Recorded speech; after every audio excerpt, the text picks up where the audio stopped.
हर घर चुपचाप से ये कहता है कि अंदर इसमें कौन रहता है।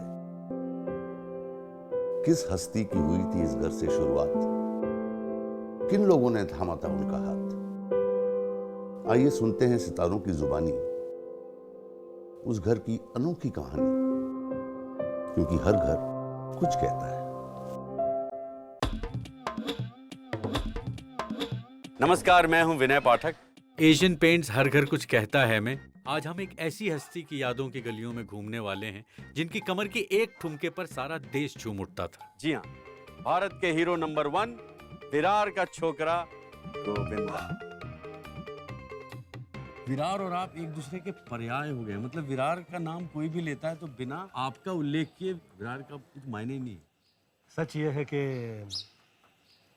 लोग कहते हैं ऐसा कि विरार मेरी वजह से प्रसिद्ध हो गया, लेकिन सत्य ये है, मुझे लगता है जो मैं विरार की वजह से बहुत ज़्यादा फेमस हो गया।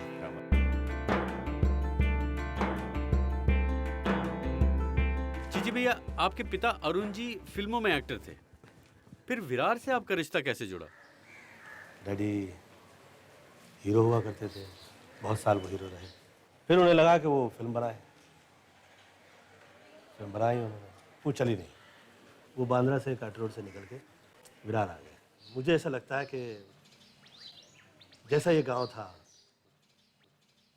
तो 3000 लोग रहा करते थे, और ये 3000 लोग सब ऐसे साथ हुआ करते थे कि घर परिवार था। आइए मैं आपको वहाँ ले चलता हूँ, उस घर में जहाँ पे आदरणीय सरपंच रहा करते थे हम लोगों के गांव से। जितने समय मैं यहाँ पे, ऐसा लगता था कि मम्मी समय पे नहीं पहुँच पाई स्कूल पे मुझे लेके आने के लिए, तो मैं यहाँ पे आके ठहर जाता था।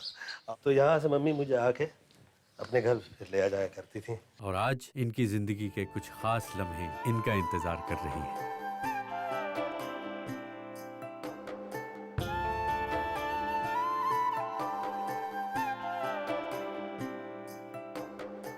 पुरानी इन दीवारों में खुशियों का बसेरा है। कितने ही बरस बीत चुके हों, लेकिन आज भी ये घर मेरा है। सोच भी नहीं सकता था कि ये सब नजर आया। ये वो बंगला है जहाँ पे काटा रोड पे ये हम लोगों का हुआ करता था। ये अभी भी है वहाँ। ये है, उसको प्रभुता नाम से मम्मी कहती थी कि चीची मैं यहाँ से तो बहुत दुखी होकर निकली थी, तो मुझे ऐसा लगा कि मैं वहाँ से मैं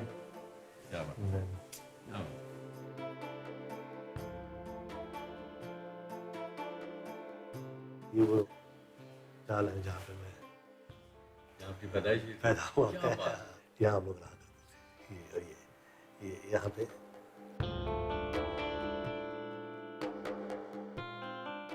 गोविंदा के जीवन में उनके परिवार की बहुत अहमियत है। माँ का स्थान सबसे ऊपर, लेकिन उसके बाद उनके बड़े भाई कीर्ति भैया। जी आप बताइए, ऐसे छोटे नन्हे बालक का बड़ा भाई होना कितना जिम्मेदारी वाला काम है और कितना आनंद वाला काम है। वो एक कहावत है कि नहीं मोहताज जेवर का जिसे खूबी खुदा ने दी। उनका अपना जीवन जो है वो अपने बलबूते पे जो है उन्होंने बनाया। हमारी बात अलग है, हमने बहुत ठोकरें खाई। उसमें बहुत सी यादें ऐसी हैं जो कि इंटरवल से पहले की हैं और कुछ इंटरवल के बाद की हैं। जब गोविंदा एक्टर बन गए, इनका काम बतौर सेक्रेटरी देखना शुरू कर दिया, तो उसमें इनको मैंने कुछ जरूरत से ज्यादा फिल्में साइन करवा दी, क्योंकि हम लोग जो है बहुत बहुत गरीबी देख चुके थे और किसी तरीके से जो है गरीबी से उबरना चाहते थे। तो एक दिन उन्होंने कमरा बंद किया और मुझे सब अपने पैसे वैसे दिखाए और सब बैंक सब दिखाया। तो देख के मैं छाती हुई चौड़ी हो गई। मैंने कहा भगवान, मजा आ गया, इसका किया जाए पैसे का। तो इनका सबसे पहला आइडिया ये था कि पप्पू भैया एक काम करते, हम लोग 100 ऑटो रिक्शा डाल देते हैं। तो मैंने कहा चिच्ची भैया, अरे यार ऑटो रिक्शा कौन संभालेगा और अपने से नहीं हो सकता, ये अपना काम नहीं है। हर चीज पे ये अपना काम नहीं है। बोला तो है क्या, हम बताएं। तो उसके बाद कुछ समय बीता, गोविंदा स्टार हो गए, पैसे कुछ ज्यादा आ गए थोड़े हमारे पास। तो गोविंदा ने कहा पप्पू भैया अब समय आ गया है, अब हम लोग एक काम करते हैं, हम लोग 100 ट्रक डाल देते हैं।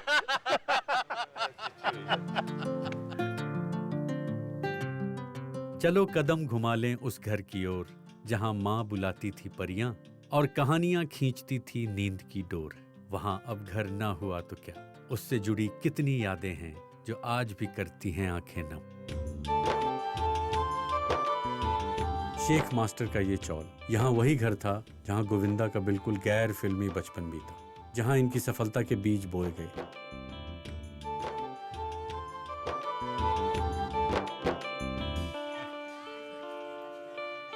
ये शुरुआत है, शुरुआत का ज़्यादा जो है आपको कीर्ति भैया जो है अच्छे से समझा सकेंगे। 1962 में हमारे मम्मी डैडी जो हैं सबसे पहले यहाँ विरार आए। शेख साहब जो है उनकी दौलत खाना था, वो रहते थे यहाँ पे। उस वक्त कमरा कोई था नहीं और हम लोगों को ज़रूरत थी, हम लोगों का सामान जो है विले पार्ला में रोड के ऊपर जो है पड़ा हुआ है।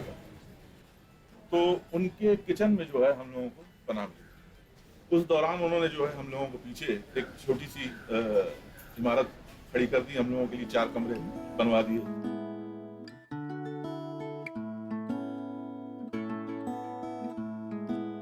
यहाँ पे वो मकान मालिक का घर हुआ करता था। ये जो जगह है वहाँ पे हम लोग रहा करते थे वहाँ पे। और वहाँ उस तरफ व्यायामशाला हुआ करता था। आज इतने सालों बाद गोविंदा जिस घर के लिए लौटे हैं, उस घर का अस्तित्व तो उजड़ चुका है। वो 4 दीवारी मिट चुकी है, लेकिन उससे जुड़ी यादें कभी नहीं मिट सकती। आज भी वो अपने पुराने रिश्तों को नहीं भूले। गोविंदा ने अपने मोहल्ले से विनम्रता सीखी, अपने पड़ोसियों से प्यार बांटना सीखा। अपने घर पर माँ से उन्हें संस्कार मिले, लेकिन वो जगह कौन सी है जहां उन्हें दुनिया को जीतने का विश्वास मिले।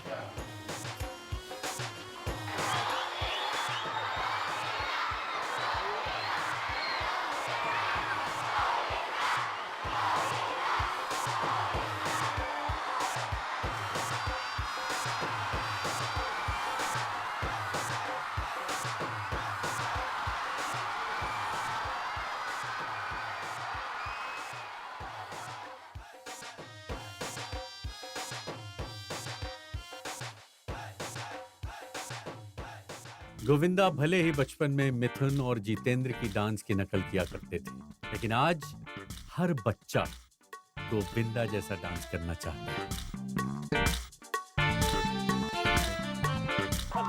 गोविंदा असंभव को संभव करने का जीता जागता उदाहरण है, अथक परिश्रम की मिसाल है और तमाम लोगों के लिए ये प्रेरणा है कि घर कितना भी छोटा क्यों ना हो, अगर हौसले बुलंद हो और जज्बे बड़े तो कोई भी काम मुश्किल नहीं होता।